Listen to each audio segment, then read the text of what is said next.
Ladies and gentlemen, please take your seats. The opening ceremony for the IGF 2019 will start in a few minutes.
Ladies and gentlemen, please take your seats.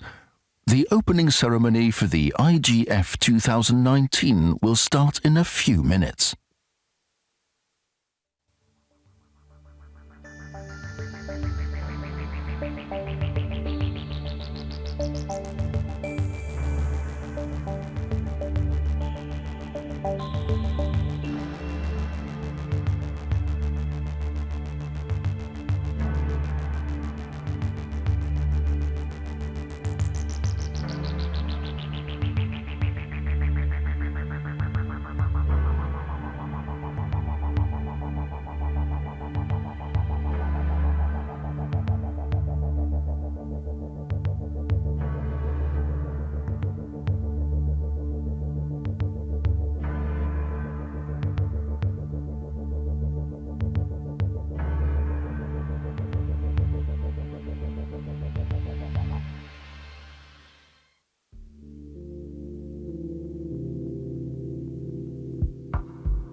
Ladies and gentlemen, please take your seats. The opening ceremony for the IGF 2019 will start now.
I don't know how you all experienced this dance invention by the flying steps. For me, it resonates with the self-understanding of the IGF in its search for access and freedom, for innovation, inclusion, and co-creation. And we have to go more than 25 years back to the origin of this breakdance company. It was in 2003, and it all started with one piece of cardboard lying on the Kudamm. And ever since, this company has created an ongoing success story, and also due to the means of the internet. And with this spirit, Your Excellency Secretary General Antonio Guterres, Your Excellency Federal Chancellor Dr. Angela Merkel, Ministers, Secretaries, Excellencies, distinguished representatives of all stakeholder groups, dear guests, I most warmly welcome you to the Internet Governance Forum 2019 and its opening ceremony. 30 years here in Berlin after the wall came down. We are, I guess, approximately 2,400 participants in this room, but we are many more out there because, thanks to the IGF, we are connected through IGF remote hubs with people, thousands of people out there online on all 5 continents. So I very much thank you all for giving your life energy, your lifetime and your spirit to this multi-stakeholder gathering to make this year's gathering a great success. This forum will focus on 3 main strands: data governance, safety and security, and digital inclusion. And it's challenged by one core question: how to ensure an open and free web in the future, and how to foster and safeguard one world, one net, one vision.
This credo, you just saw it, share your vision, kneels down how much appreciated your various perspectives and backgrounds are. So I very much thank the UN for making it possible that we all come together here, and I'm very honored now and very curious to leave the stage for you, His Excellency Secretary General of the United Nations, Antonio Guterres.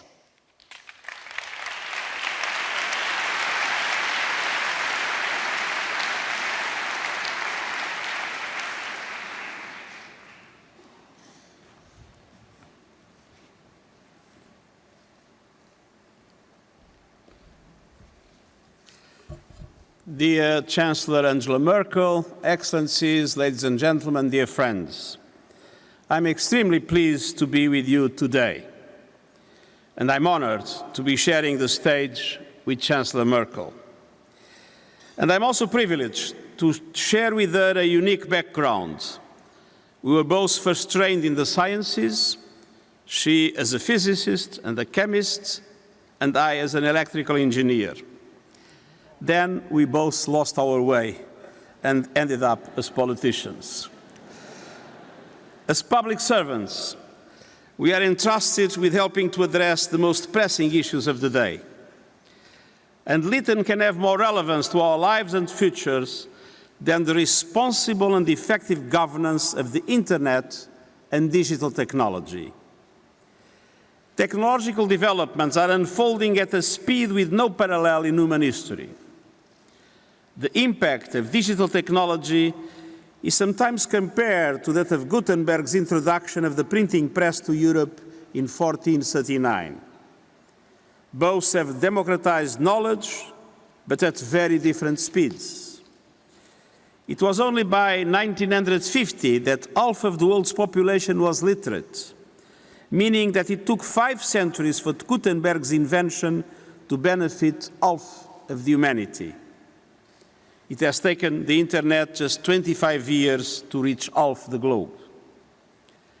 Digital technology is shaping history, but there is also the sense that it is running away with us.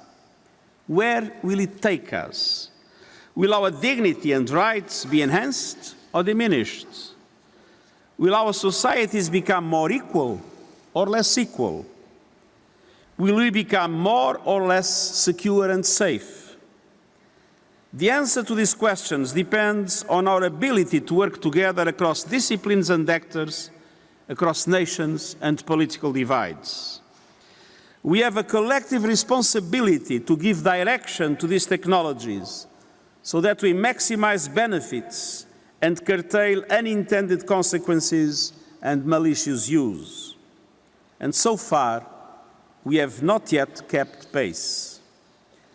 There is an absence of technical expertise among policymakers, even in the most developed countries. Invention is outpacing policy setting. And major differences in culture and mindset are creating further challenges. The private sector has an attitude of trial and error, moving rapidly and correcting retroactively. Meanwhile, policymakers prefer thorough consultative processes and are reluctant to define policy frameworks and regulations before there is clarity on all consequences. So while industry has been forging ahead and at times breaking things, policymakers have been watching from the sidelines. Now, in a growing number of countries and at regional levels, the governance gap is being addressed. And what Europe has achieved is noteworthy. But there is still a major deficit at the international level, including even in Europe itself. This puts at risk our common aspiration for a universally accessible, free, secure and open Internet, one world, one net, one vision. And it is clear for me that we live in one world, but it is not entirely clear that we will live only with one net. It is a very emotional moment when 30 years ago we have seen the fall of the Berlin Wall. And so it is for me an enormous frustration to be that today, not only we are still building physical walls to separate people, but that there is also the tendency to create some virtual walls in the Internet also to separate people. And the only way to avoid it is if you are able to have one vision. With one vision and one world, I hope we'll be able to be also with only one Internet. Today, an accessible, free, secure and open Internet is at risk of fracturing along 3 intersecting lines.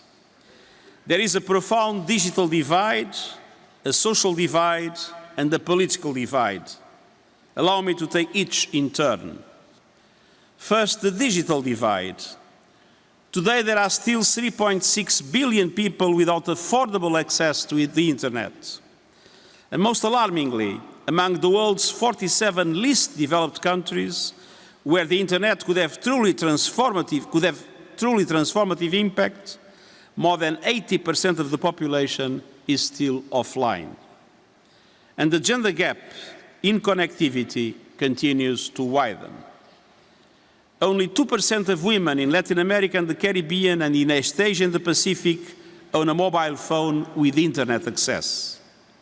Worldwide, some 327 million fewer women than men have a smartphone and can access the mobile internet. And women are also drastically underrepresented in information and communication technology jobs, top management, and academic careers in the technological sector. And 90% of startups seeking venture capital have been founded by men. Connecting all the world's people by 2030 must be our shared priority, not only for sustainable development, but for gender equality. And we must do better, especially for young girls in developing countries. There are many initiatives that need to be better supported and accelerated. One potentially game-changing connectivity project called GIGA is being led by UNICEF and the UN International Telecommunications Union to connect every school in the world to the internet by 2030. The digital divide is also exacerbated by the unequal distribution of know-how and expertise. To address these, we will pursue the implementation of the recommendation of my high-level panel on digital cooperation on capacity building. Excellencies, the digital divide can aggravate the social divide. Given the polarizing nature of much internet content, we cannot avoid the question of whether it is a tool to bring us together or whether it is dividing us. My belief is that the internet can be a powerful force for good, but we are seeing also that it is a tool that can easily be put to nefarious use. The algorithms that determine social media can trap us in the echo chambers of our own opinions and prejudices. There are pressing questions to be answered regarding how we allow our lives, our political discourse, and our societies to be influenced by as yet largely unregulated industry of social media providers. Artificial intelligence applications can be used to monitor and manipulate behavior, to besiege us with ever more targeted and intrusive advertising, to manipulate voters, to track human rights defenders, and to stifle expressions of dissent. How do we safeguard privacy in an age of artificial intelligence, facial recognition, location monitoring, biometric sensors, and the Internet of Things? How can we ensure that human rights obligations apply online as they do offline? The Office of the High Commissioner on Human Rights and others are working on the urgent task of understanding better how exactly international human rights can be applied in cyberspace. And we also need to understand the relationship between digital advances and inequality. New technology has contributed to a steep rise in the number of billionaires over the past 20 years. And the use of digital technologies by those who have yet to fully share in such benefits have also made them increasingly aware of the gulf between rich and poor, between their misfortune and the wealth and security others enjoy. We know that inequality and exclusion drive social unrest and conflict. And we also know that digital technologies, depending on their use, can be a force that widens social gaps or reduces them.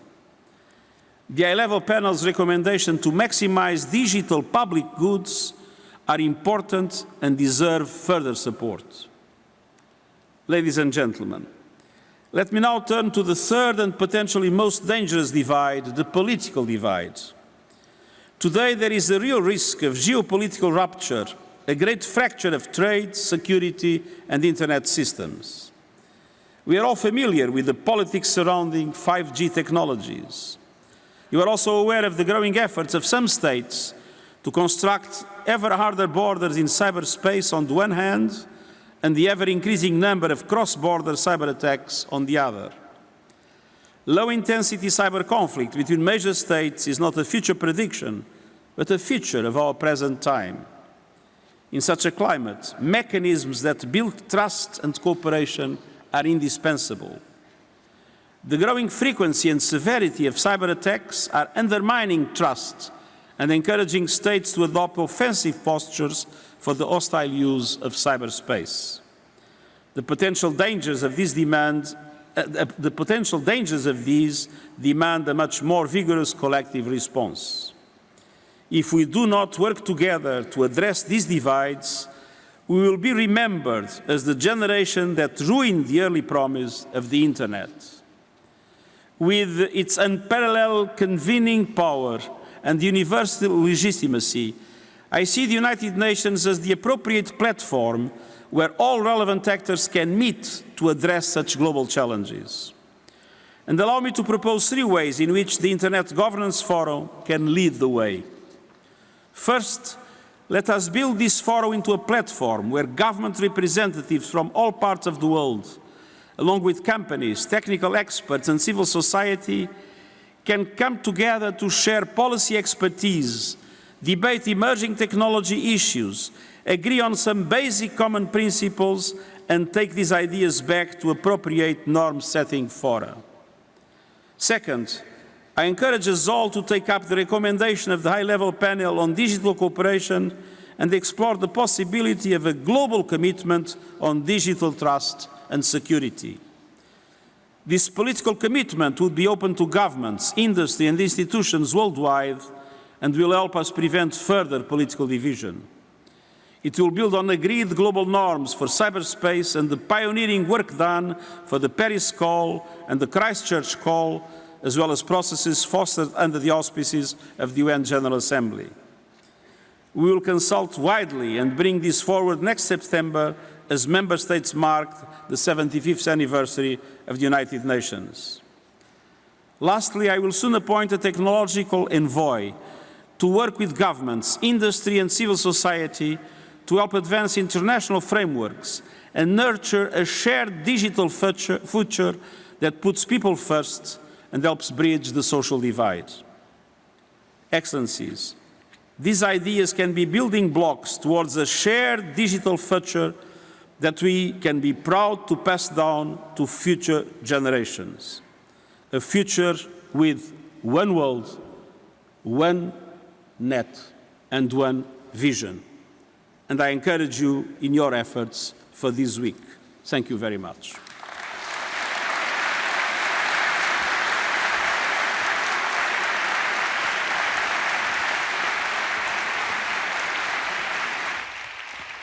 Thank you very much, Excellency.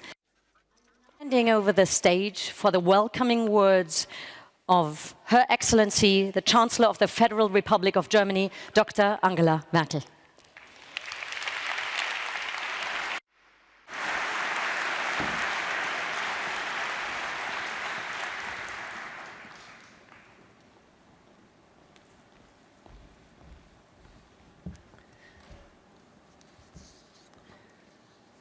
Ja, ich werde Deutsch sprechen, deshalb. Well, I will speak in German, so you should actually use the technical devices that are provided for your service. Secretary General, dear Antonio, ministers, excellencies, members of parliament from parliaments all over the world, ladies and gentlemen, a very warm welcome to all of you here to Berlin. I speak on behalf of the whole federal government, am delighted to be able to welcome you here. And we are equally delighted to have you come here and bring your ideas for the future of the Internet along with you. We are truly grateful for this. And as the Secretary General of the United Nations has just told you, he was an electrical engineer, I was a physicist, and indeed we lost our way some way along the road.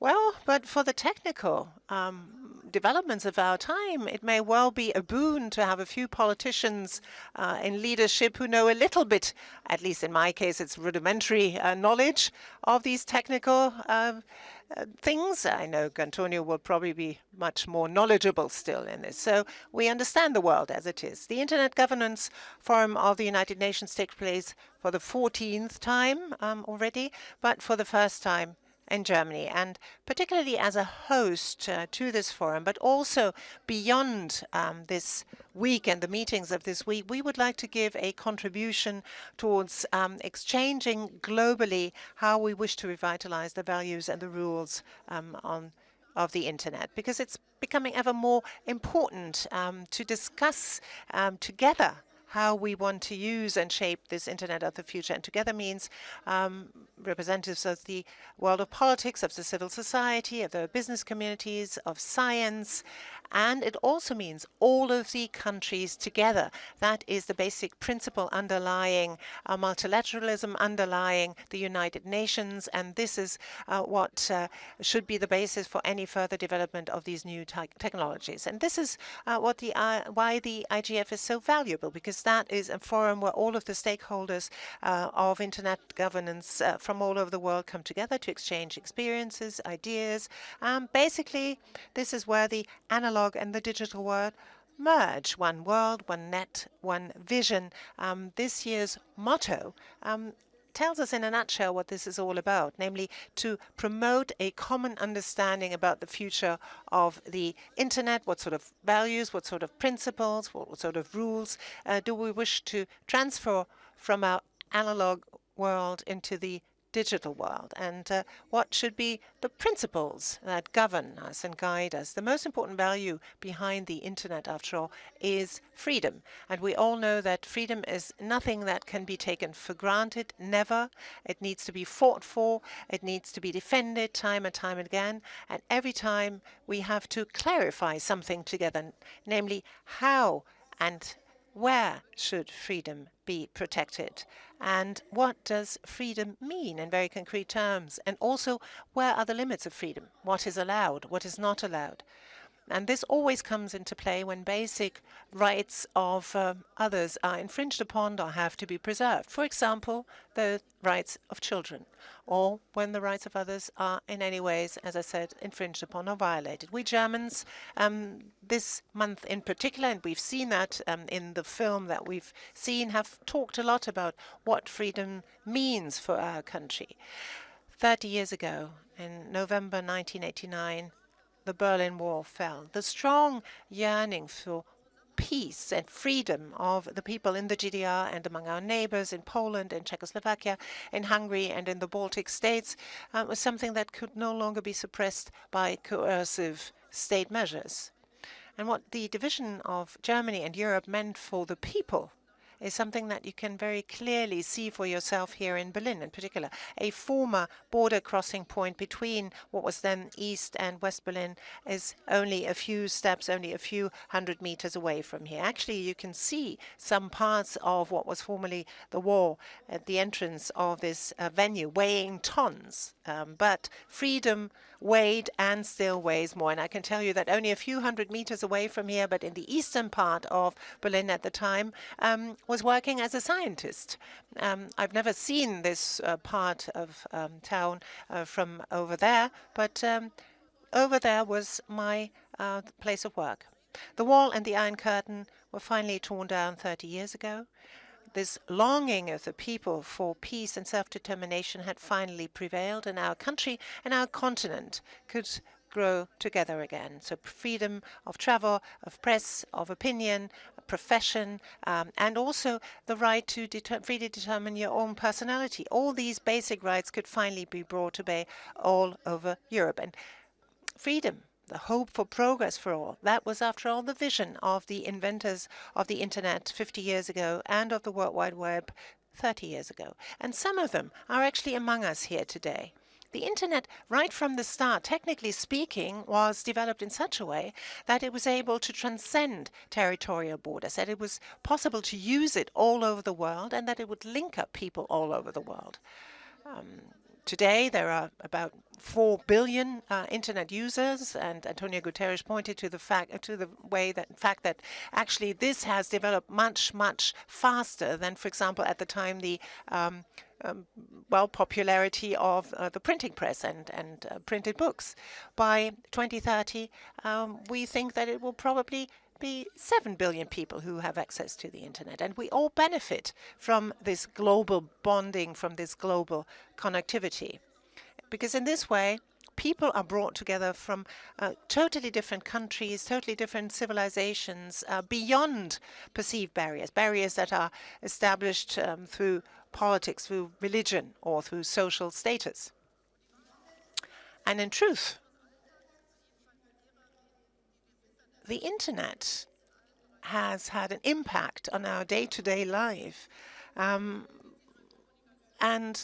less and less people can actually envisage communication or work or shopping through simply and exclusively analogous means. But in the same way that we quite naturally use around the clock the internet, it is just as natural for us to see the internet as a global, truly global network where geographical distances are largely irrelevant. Flows of data and information link up cities, link up countries and continents, and technically speaking, geographical distances, however, that need to be crossed through a worldwide net of underwater cables, for example, still play a role, because a large part of data flows, for example, and data links between North and South America actually take place through the landing station in Fortaleza in Brazil. Data communication between Europe and Asia is flowing through underwater cables in the Suez Canal. In Singapore is a landing station for a whole cluster of cables that link up the Asian and the Pacific area. And another example, another case in point, are the internet exchange points, where internet providers link up to the global network and therefore open up access to the internet. 3 of the largest internet exchange points are in Europe, in Frankfurt, Amsterdam, and London. And they will still link us even at the time when the United Kingdom will have finally left the European Union. This common internet infrastructure has become the very core of our global economy. It is of central importance for sustainable development and innovation all over the world. Billions of people in this way can exchange news. They can present their views on the internet. They can exchange information, experiences. It is a place for democratic discourse and for the shaping of political opinions, to the better and for the worse.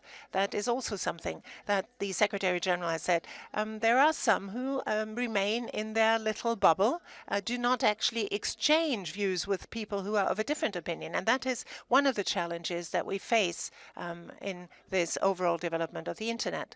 But there are other reasons, too, why some in this world find that such an open internet, a free internet, and the decentralized structure of the internet is an irritant in the eyes of some. Non-democratic states and their leadership interfere in the freedoms that the internet creates. They are trying to push through their own or national interests, and to this end, they are trying to shut off their national networks from the global internet. And some private companies, too, invest in their own isolated infrastructure, which then entails the danger that global companies build up parallel universes with their own standards, their own rules, that then they impose through international bodies on others. That's a very, very tricky issue. And I understand this forum and the purpose of this forum in that you wish to stand up against such a development. Because what we have to clarify is,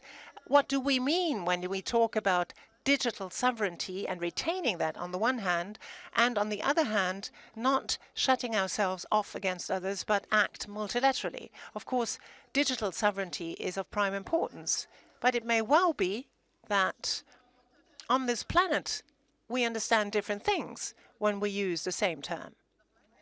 As I see it, digital sovereignty does not mean protectionism. It does not mean that a state body says this or that information may pass through. That would be censorship. What it means is that we as an individual are capable, and also as a society, we are capable of determining ourselves digital development and digital sovereignty. So also in a digital society, technical innovations have to serve the person, the individual, and not the other way around. We, as those who here in Germany have become successful through a system we call social market economy, are very well aware of that technological advances and companies that develop them cannot always just be given a free rein.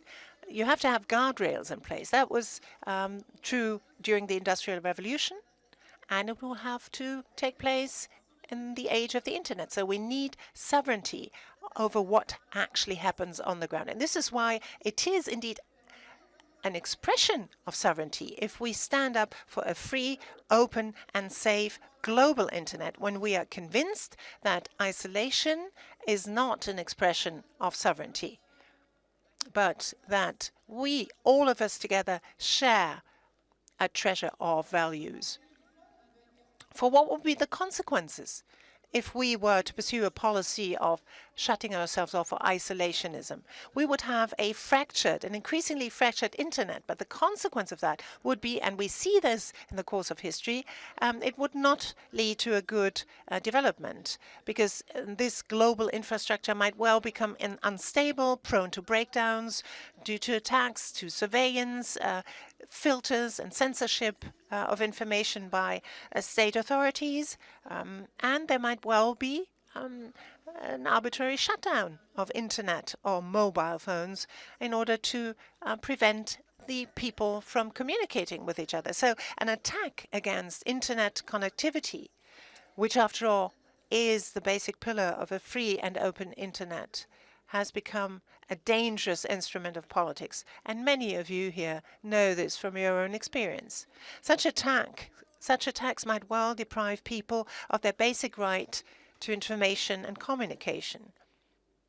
And in this way, the idea of the founding fathers of the internet, their vision will be turned upside down. And this is why we all need to preserve the core of the internet as a global public good. And this will only be possible if we rethink the structures of this governance of the internet, of this global network that after all links us all. But how can we work against these efforts by some states to cut themselves off from the free internet, or to be the only ones who actually shape the future of this net? Well, I think that we have to look at the fact that a network is only as strong as the number of the people who use it.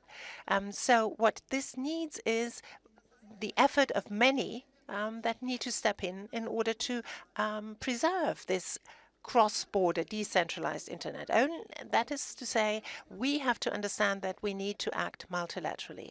And this will be the only way how we can actually come to a common understanding what we mean when we talk of an open internet. So I very much welcome the Secretary General's idea to nominate an envoy for upholding this free global internet who enjoys his personal trust. And this is why also during the German G20 presidency in 2017, we established a so-called digital strand within the G20. Obviously, we know that the G20 don't stand for the whole world, but I think much would already have been achieved if in this very important group we could already come to an understanding. And this is why I'm so pleased to see that we have been able to garner important commitments by the G20 member states, for example, on global link-up to the internet and on global standards. Why were we able to do this? Well, first and foremost, because the civil society and also the business community was taken along. We and the states on our own will not be able to do this. And this is why it's so important for us that in the G20 process, we always try to bind in civil society, and also the representatives of our business community, and, as Antonio Guterres quite rightly pointed out, the women too. Women who also are in danger of being cut off by these new technological advances that the internet means. And that means that the internet must not and cannot be shaped only by states and governments alone, because the basic issues revolving around the internet do have an impact on each and everyone's life. And this is why we need a comprehensive dialogue. We need a multi-stakeholder approach that the IGF pursues. And this is why I'm so truly grateful to you for coming together here in order to present your common view of the matter at hand. And obviously, that is a new approach, because the traditional multilateral structures on this world only know cooperation among governments. But I think this will no longer serve the purpose these days. So we have to time and time again try and persuade people that we need to have a broad-based approach. And if we want to use the internet globally, then we also have to think globally, because the internet has an effect on each and everyone, also on those who do not as yet have an access. And this is why we have to strengthen internet access and also the participation and equal participation in digitalization. You will talk about inclusion, I understand, over the next few days to come. And I was quite gratified to see that during a closed meeting of our cabinet, we were able to learn from Africa. They want to actually establish an African market. They want to have not only free trade and a free market and a single market in the proper sense of the word, but they also want to build up the internet and also want to build up common and equal access to the internet in Africa.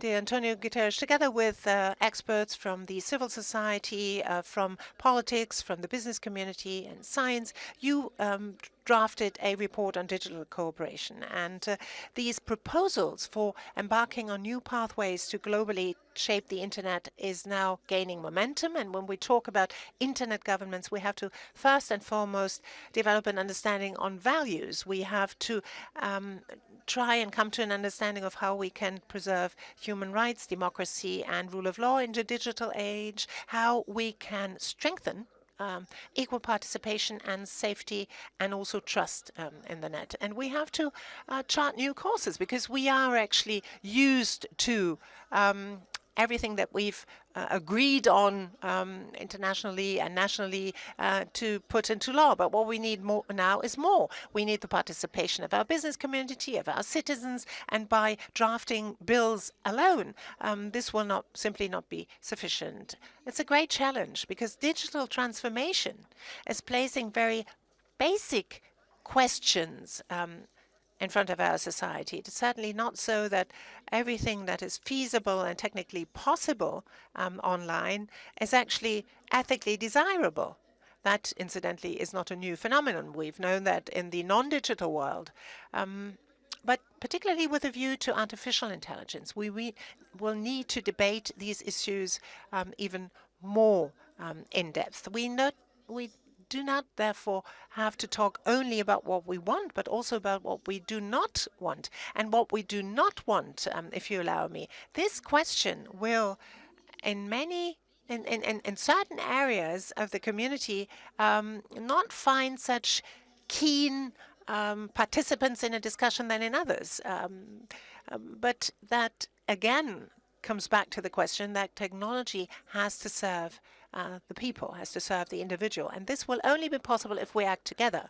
International formats and the civil society, governments have to be included in the same way in all of these discussions and discourses. And if one is honest, if I only look at my own country, we do not as yet have a national consensus of this. We have seen this in the European community, in the European Union, for example, when we talked about copyright issues, when we talked about the general data protection regulation. There are still a lot of controversial issues out there that need to be debated, and this is why we must be willing to organize new possibilities of participation where every voice is heard and is of equal value. And that means we need to be capable of having discourse, a true cooperation. And this is why isolating ourselves in little bubbles of people who think the same way is certainly not something that will bring us forward or enable us to solve these problems. So it is in this spirit that the Internet Governance Forum here in Berlin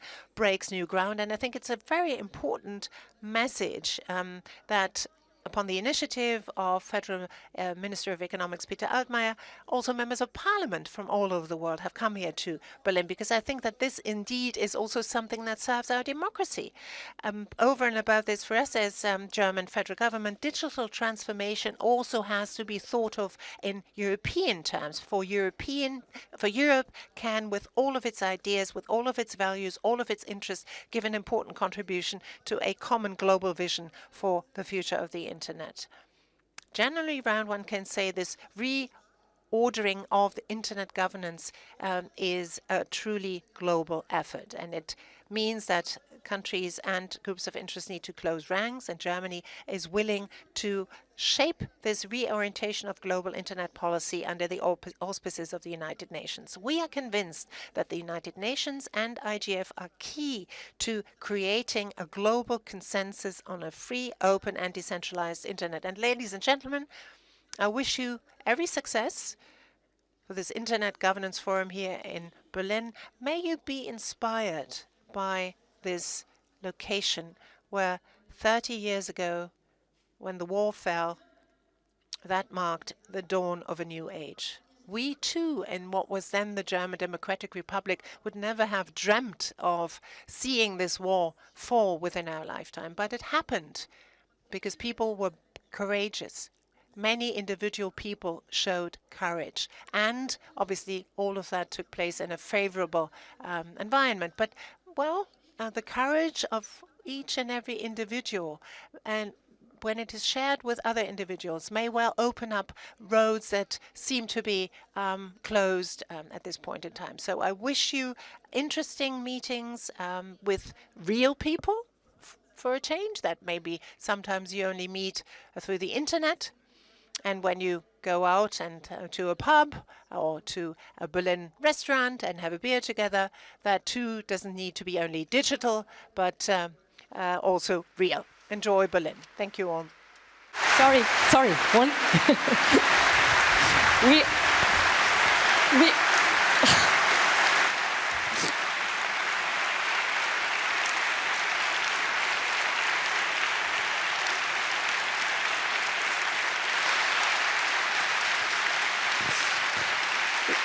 We enjoy very much having you on stage for 1 minute longer. You all know we live in Instagram times. So can we have one photo with you, dear Secretary General? Yes, on stage. That would be very nice. With this beautiful blue backdrop of whatever, the UN sea or the UN sky or whatever you imagine. So thank you very much for joining. Now the photographers would have to follow.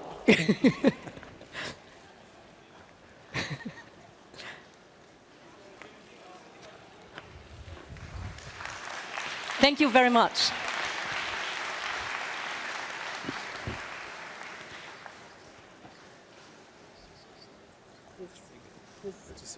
Yeah?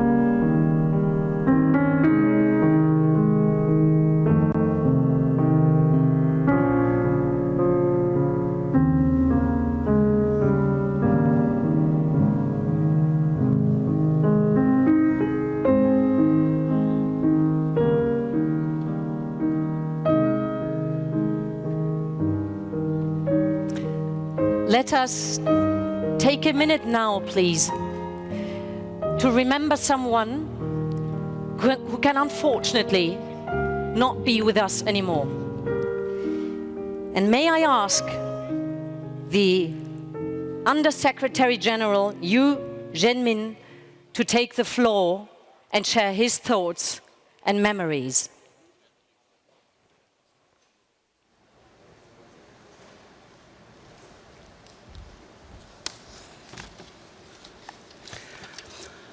Excellencies, ladies and gentlemen,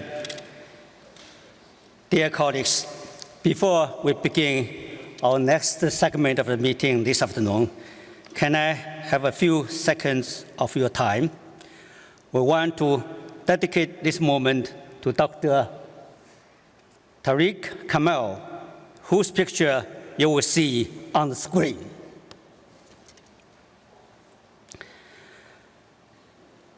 We all mourn the loss of Dr. Kamal, an internet pioneer known for his contributions to global internet governance. In ICANN, Tariq was senior advisor to the president and senior vice president of government and intergovernment organization IGO engagement. He was also the Minister of Communication and Information Technology of Egypt, a post he held from July 2004 to February 2011. Exactly 10 years ago, in 2009, also in a November week like this, he was instrumental in organizing the fourth meeting of the IGF in Sharm el-Sheikh, Egypt. Before that, he played a crucial role in the early days of World Summit of Information Society negotiations, defending the multi-stakeholder model and open, affordable, and free access to internet. He was also the true supporter of IGF, and he always kept excellent relationships with my staff of DESA and the United Nations. We will definitely miss Tariq. Dear colleagues, I now invite the CEO of ICANN, Mr. Goran Mabi, also to say a few words. Goran, you have the floor, please.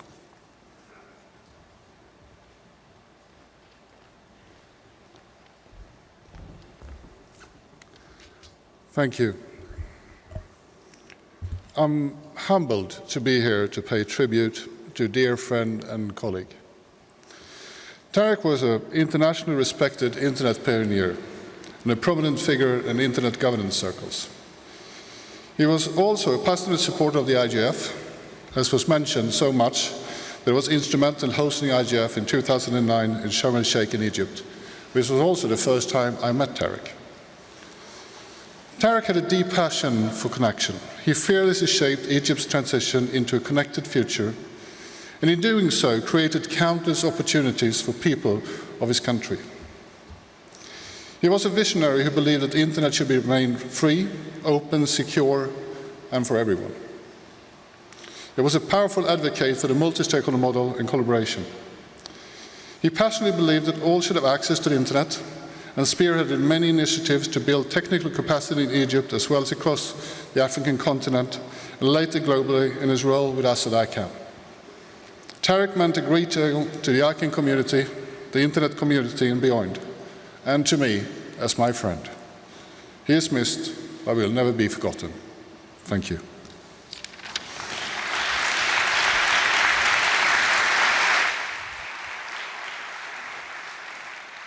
Dear ladies and gentlemen, there is another person we miss who passed away yesterday, Jimmy Schulz. He was backing the initiative, the Chancellor just mentioned it, by Federal Minister Altmaier to see a systematic change in this year's IGF by the participation of parliamentarians.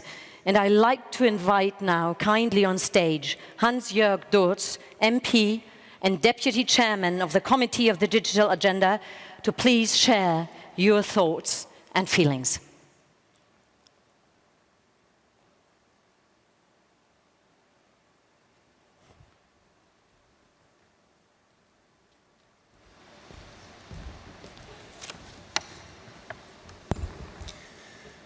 Meine sehr verehrten Damen und Herren. Ladies and gentlemen,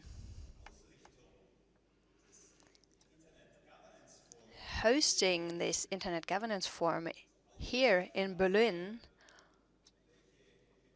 also shows how much this UN event is valued by Germany. And one person who tirelessly advocated for this year's IGF to take place in Berlin was Jimmy Schulz. With his passionate work for the IGF, he was well known to many German politicians, but also many others in the world, and he was visionary in that regard. For years, he'd been active and regular guests to the IGF, and it was one of his goals in life to be here at this year's IGF in Berlin. But unfortunately, that wish did not come true. He passed away yesterday morning after a long, serious illness. Jimmy Schulz was a pioneer of digital policy in Germany. He was one of the early supporters who wanted to carry the issues debated at the IGF into the German parliament. And with his and it is also thanks to his tireless work that we now have a digital committee at the German parliament, and he was chair of that since 2017. We lost a dear colleague and good friend who knew to incite passion about his topics of interest beyond political groups. The IGF and us, we lost a passionate advocate of free, global and accessible internet. The internet that has come under great pressure today. He tirelessly campaigned for digital education and literacy. So we lost more than a wonderful person. We also lost someone who fought for digital policy in service of the people. We will dearly miss Jimmy Schulz. And right now, our thoughts go to his wife and his 3 children.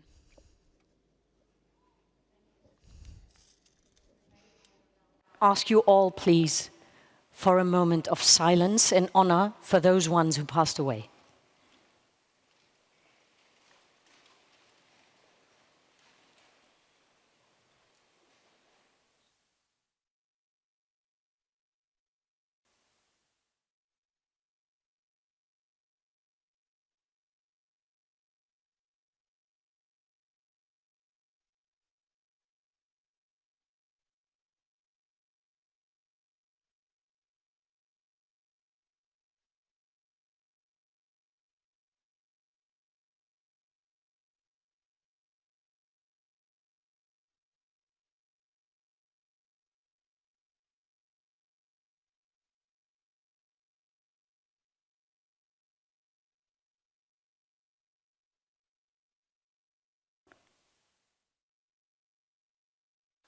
Thank you very much. Thank you very much, gentlemen.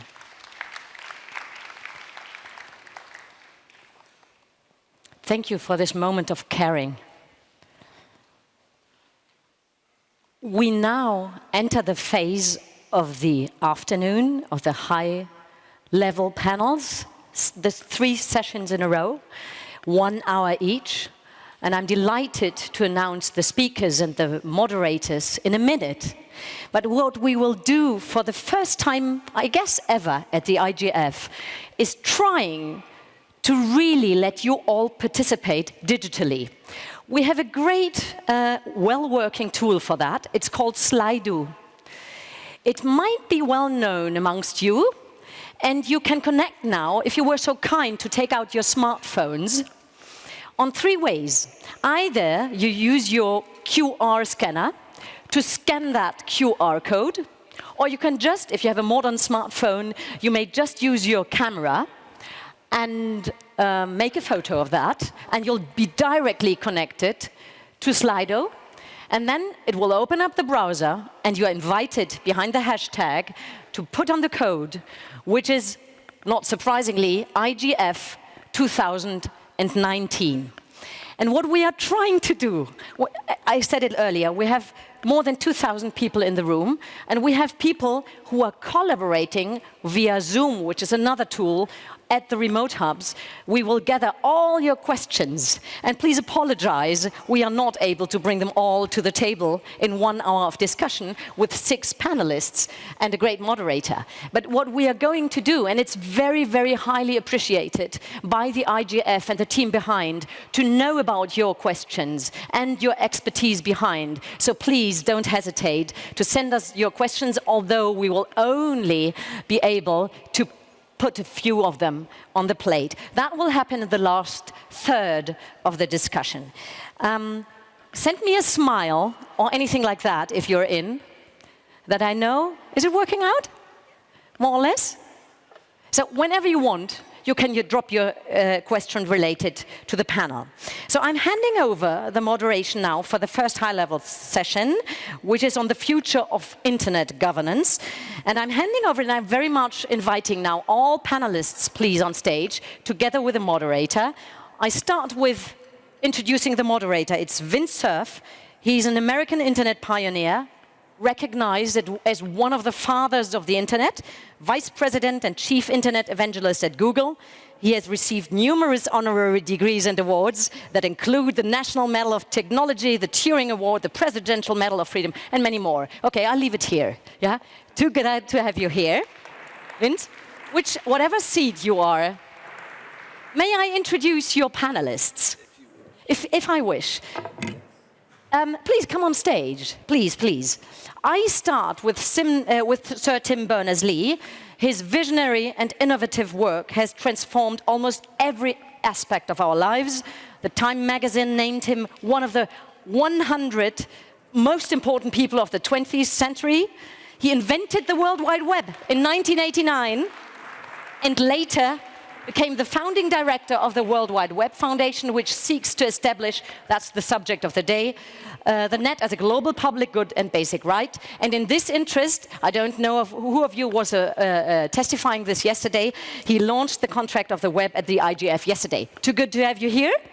And I start with a lady in the back, because Henriette Esterhuizen, can you come please to the front?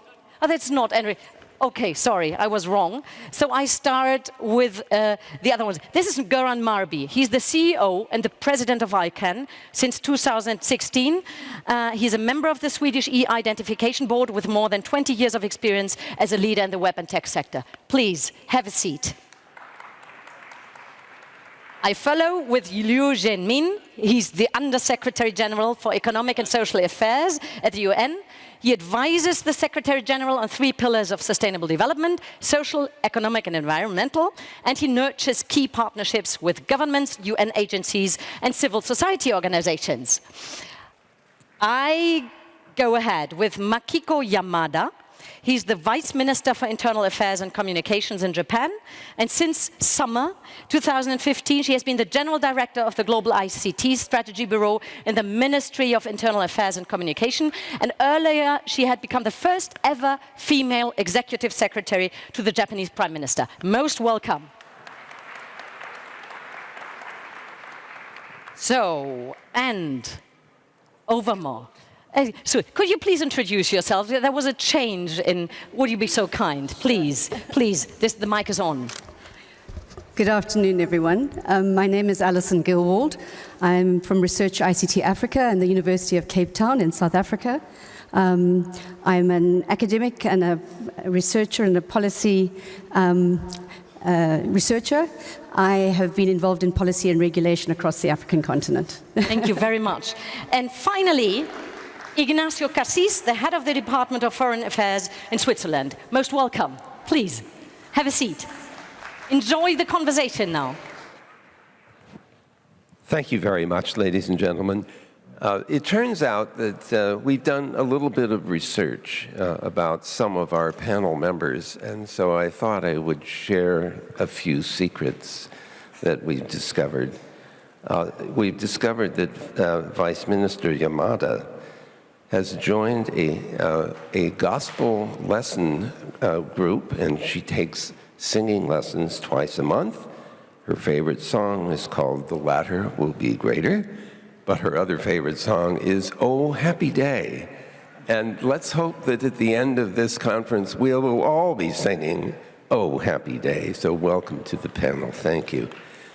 It also turns out that Tim Berners-Lee, to my left, we found another secret that he shared. He says he likes trail running, and he's been known to update OpenStreetMap while he's running, sometimes in Berlin.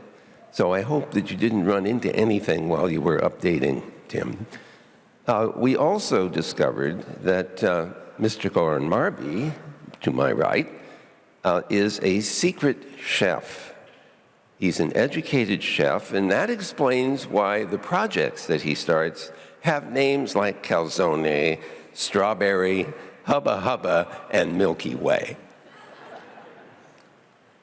I'm sorry that I do not have any other secret. Oh, I'm sorry. One more secret I've discovered. Yes, this is Mr.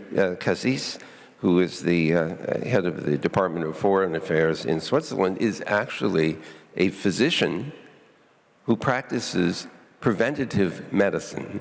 And it seems to me that that practice will be very relevant to what we talk about today, which is internet governance and its future. We would like to prevent disease and promote health in the internet. Undersecretary Jamin, I have no secrets. Do you wish to share any? I'm very transparent. I'm very transparent, he says. And Allison, I don't know if you have any secrets that you'd like to share. It's not required. Would you like to use the microphone? I was actually asked. Yes, it's on. I was actually asked at short notice to share something fun about myself. Oh, well then you're welcome to say something fun. I thought the joke might be that there's actually nothing fun about me. Well, let us get started with the subject at hand, which is the future. Microphone is not on. No secret. How many engineers does it take to turn on a microphone? Well, let's start with a few observations. The specter of a fragmented and divided internet, sometimes called splinternet, where markets are corrupted and people's free expression is censored and democracy is undermined, is no